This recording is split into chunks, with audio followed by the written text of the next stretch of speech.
నమస్తే అందరికి, ఎలా ఉన్నారు? బాగున్నారా? ఈరోజు మా కోడింట్లో భోజనం వచ్చేసి దీన్ని ఐష్ మక్లూబ్ అంటారు. ఈ విధంగా వెజిటేబుల్ అన్నీ కట్ చేసుకోవాలి.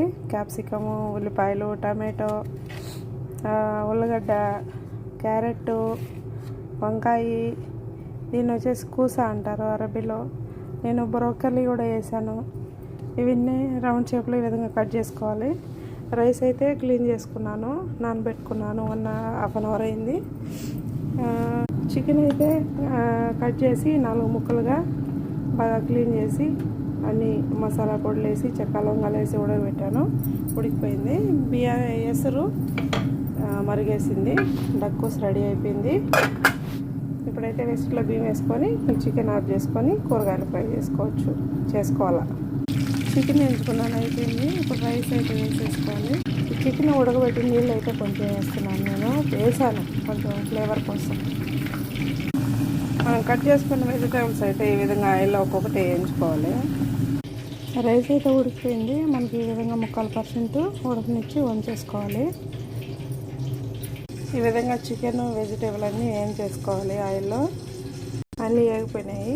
ఒక్కొక్కటి అన్నీ మనం మళ్ళీ రైస్ చేసుకుంటే అయితే బాండీలో వేసుకోవాలి. ఇప్పుడు ఇవన్నీ వేసేసుకొని కొంచెం మనం చికెన్ మసాలా కానీ ఇట్లాంటిది ఏదైనా వేసుకోవచ్చు. కొంచెం సాల్ట్ అవి. నేనైతే కొంచెం చికెన్ మసాలా, గరం మసాలా, కొంచెం మిరియాల పొడి, కొంచెం చిటికెడు ఇవైతే మామూలుగా కొంతమంది వేరు, నేను వేస్తాను. కొంచెం బాగా టేస్ట్ బాగుంటుంది. కొంచెం కొత్తిమీర కూడా వేసాను. బాగా ఈ విధంగా కలుపుకొని చికెన్ ఇందులోనే వేసేసి పైన రైస్ వేసుకోవాలి. ఇప్పుడు ఈ విధంగా అన్నీ అడ్జస్ట్ చేసుకొని ఇట్లా రైస్ అయితే వేసుకోవాలి.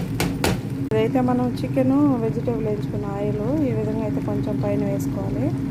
ఇదైతే జఫ్రాను, కలర్ పొడి అవి వేసుకునింది. కొంచెం ఈ విధంగా వేసుకోవాలి. మనం ఇప్పుడు ఇది అల్యూమినియం పేపర్ వేసేసి హాఫ్ అన్ అవర్ దమ్ పెట్టేసినామంటే రైస్ రెడీ అయిపోతుంది. కేవలం వంట చేసేటప్పటికే ఎన్ని సామాన్లు పడినాయి. మా వాళ్ళు లేసి తినేటప్పటికి ఎన్ని పడతాయో. భోజనం అయితే రెడీ అయిపోయింది. ఇంత లోపల మా మేడం నిద్రలేసి నాకు బ్రేక్ఫాస్ట్ చేయమని చెప్పింది. ఇప్పుడు డ్యూటీలకు వెళ్ళేవు కాబట్టి వాళ్ళకి నచ్చినప్పుడు లేస్తారు. ఇప్పుడు టైం 1:30 అవుతుంది.